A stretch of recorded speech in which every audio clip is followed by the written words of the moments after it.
لله رب العالمين والعاقبة للمتقين.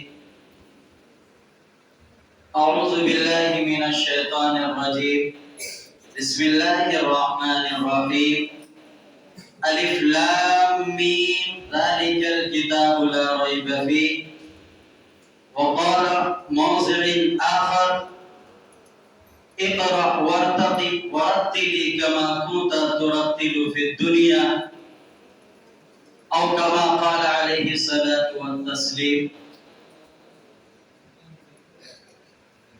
حضرات سامعین کرام، اساتذہ کرام اور مکتب عمر فاروق رضی اللہ تعالی عنہ کے چہکتے مہکتے خوشبودار پھولوں،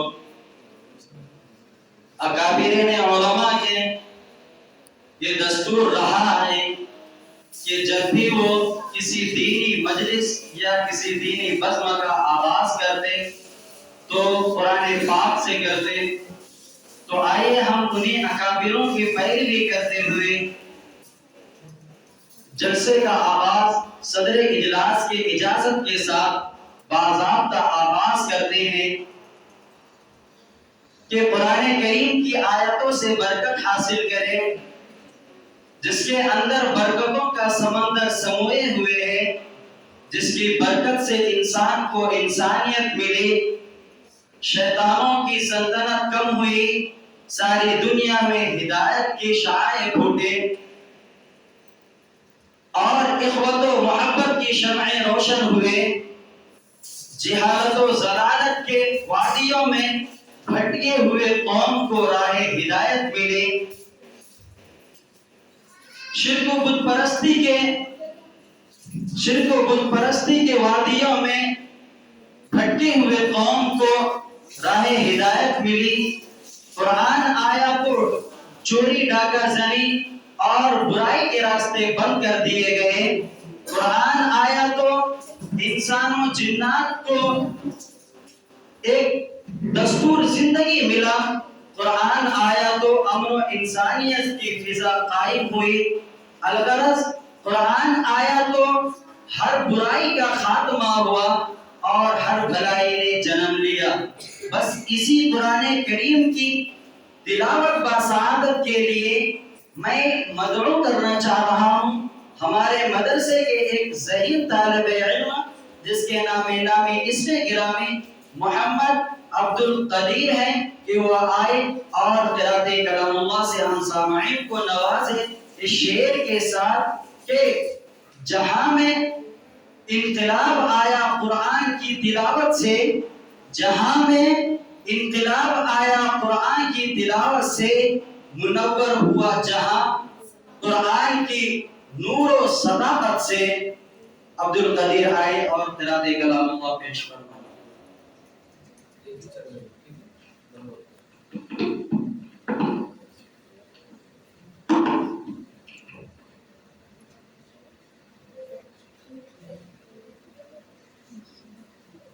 أعوذ بالله من الشيطان الرجيم.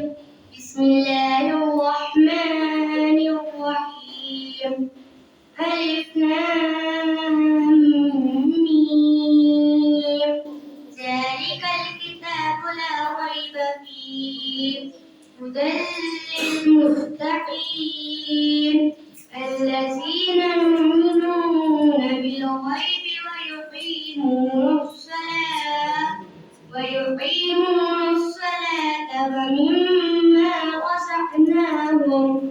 ومما رزقناهم ينفقون والذين يؤمنون بما أنزل إليك وما أنزل من قبلك وبالآخرة هم يوقنون أولئك على هدى من ربهم وأولئك هم المفلحون.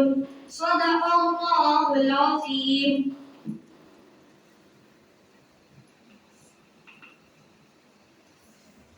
الحمدللہ، ماشاءاللہ، بہت ہی خوب موصوف قرأت کلام اللہ پیش فرما رہے تھے۔ طلباء عزیز، اللہ تبارک و تعالیٰ کے بعد اگر کسی کا مقام و مرتبہ ہے تو آقا مدنی جناب محمد رسول اللہ صلی اللہ علیہ وسلم کے ذات اقدس ہے کہ لاکھوں درود ہو ان پر کہ جن کے بدولت اور جن کے وسیلے سے ہمیں رحمان قرآن ایمان ملا، اور کیوں نہ ہو کہ حضرت جبرائیل علیہ السلام فرماتے ہیں کہ میں نے عرش سے مشرق سے مغرب تک ساری دنیا میں پوری زمین کو الٹ پلٹ کر دیکھی، مگر کوئی شخص محمد صلی اللہ علیہ وسلم کے جیسا نہ ملا۔ اور سیرت کی نگاہوں علماء اکرام فرماتے ہیں، اپنی عجز و انکساری اس طرح سے ظاہر کرتے ہیں کہ لا يمكن السنا كما كان حقه بعد اسبدا بزرگ تو ہی قصہ مختصر۔ بس اسی بات پہ میں اپنے ہمارے مدرسے کے ایک ہونہار طالبہ کو میں دعوت اسٹیج دیتا ہوں کہ وہ آئے اور نعت پاک پیش فرمائے۔ فائزہ خاتون آئے اور نعت پاک پیش فرمائے۔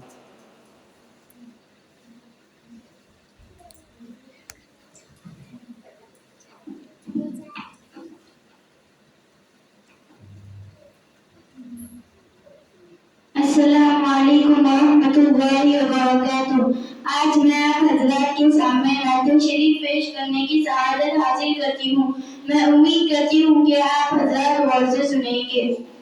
ہم نے آنکھوں سے دیکھا نہیں ہے مگر، ہم نے آنکھوں سے دیکھا نہیں ہے مگر، ان کی تصویر سینے میں موجود ہے، جس نے لا کر کلام الہی دیا، جس نے لا کر کلام الہی دیا، وہ محمد مدینے میں موجود ہے۔ پھول کھلتے ہیں پڑھ پڑھ کے صلی علی، پھول کھلتے ہیں پڑھ پڑھ کے صلی علی، چوم کر کہہ رہی ہے یہ باتیں صبا، ایسی خوشبو چمن کے گلوں میں کہاں، ایسی خوشبو چمن کے گلوں میں کہاں، جو نبی کے پسینے میں موجود ہے۔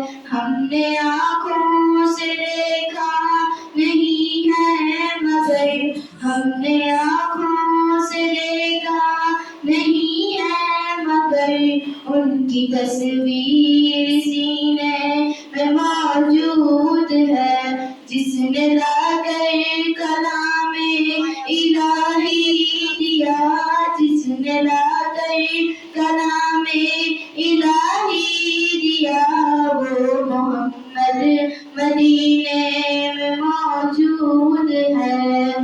ہم نے مانا کہ جنت بہت ہے حسین، ہم نے مانا کہ جنت بہت ہے حسین، چھوڑ کر ہم مدینہ نہ جائے کہیں، یوں تو جنت میں سب ہے مدینہ نہیں، یوں تو جنت میں سب ہے مدینہ نہیں، اور جنت مدینے میں موجود ہے۔ ہم نے آنکھوں سے دیکھا نہیں ہے مگر، ہم نے آنکھوں سے دیکھا نہیں ہے مگر، ان کی تصویر سینے میں موجود ہے، جس نے لا کر کلام الہی دیا، جس نے لا کر کلام الہی دیا، وہ محمد مدینے میں موجود ہے۔ جزاک اللہ خیر۔ السلام علیکم ورحمۃ اللہ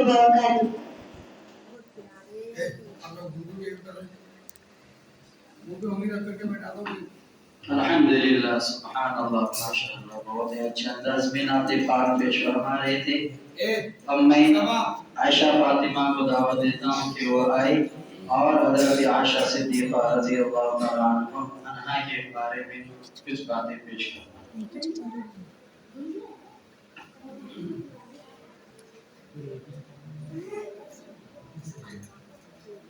السلام علیکم ورحمۃ اللہ وبرکاتہ. آج میں آپ حضرات کے سامنے عائشہ رضی اللہ عنہ کے بارے میں بات کروں گی. میں امید کرتی ہوں کہ آپ حضرات غور سے سنیں کہ حضرت عائشہ رضی اللہ عنہ نے حضور سے چہتی زوجات کی اور ابو بکر کی طرفداری کی اور ماں نام رومان آپ کا نام عائشہ لقب صدیقہ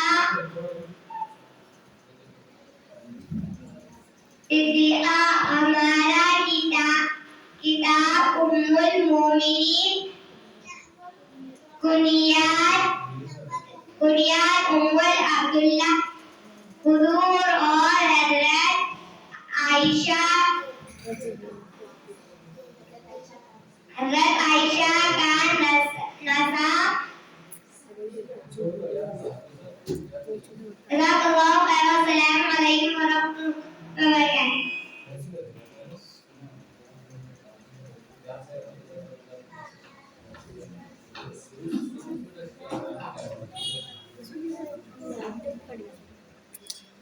اب میں ان کے بعد رضوان محمد رضوان کو دعوت دیتا ہوں کہ وہ آئے فراز موضوع پیش کریں.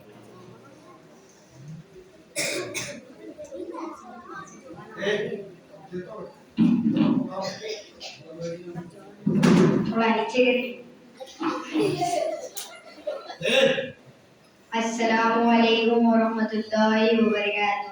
آج میں آپ حضرات کے سامنے غسل، وضو اور تیمم کے فرائض پیش کرنے کی سعادت حاصل کرتا ہوں. میں امید کرتا ہوں کہ آپ حضرات توجہ سے سنیں گے اور ان پر عمل کریں گے. غسل کے فرائض یعنی وہ باتیں جن کے بغیر غسل ہوتا ہی نہیں. غسل میں 3 فرض ہے. نمبر 1 کلی کرنا، نمبر 2 ناک میں پانی ڈالنا، نمبر 3 تمام بدن پہ پانی بہانا. اس طرح بال برابر جگہ بھی سوکھی نہ رہے. وضو کے فرائض یعنی وہ باتیں جن کے بغیر وضو ہوتا ہی نہیں. وضو میں 4 فرض ہیں. نمبر 1 پیشانی کے بالوں سے لے کے ٹوٹی کے نیچے تک، ایک کان کی لو سے دوسری کان کی لو تک تمام منہ دھونا. نمبر 2 دونوں ہاتھ کونیوں سمیت دھونا. نمبر 3 پورے سر کا مسح کرنا. نمبر 4 دونوں پیر ٹخنوں سمیت دھونا. غسل کے فرائض یعنی وہ باتیں جن کے بغیر غسل ہوتا ہی نہیں. غسل میں 3 فرض ہیں. نمبر 1 نیت کرنا. نمبر 2 دونوں ہاتھ مٹی پر مار کر منہ پھیرنا. نمبر 3 دونوں ہاتھ مٹی پر مار کر کونیوں سمیت ملنا. اس طرح بال برابر جگہ بھی باقی نہ رہے. اللہ تعالیٰ سے دعا کرتا ہوں کہ اللہ تعالیٰ ہم سب کو ان کا اہتمام کرنے کی توفیق عطا فرمائے. آمین. جزاک اللہ خیر. السلام علیکم ورحمۃ اللہ وبرکاتہ.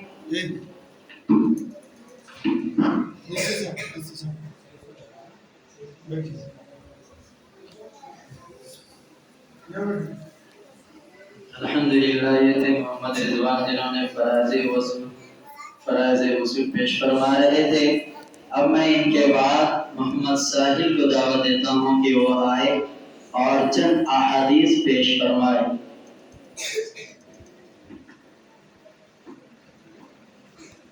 السلام علیکم ورحمۃ اللہ وبرکاتہ.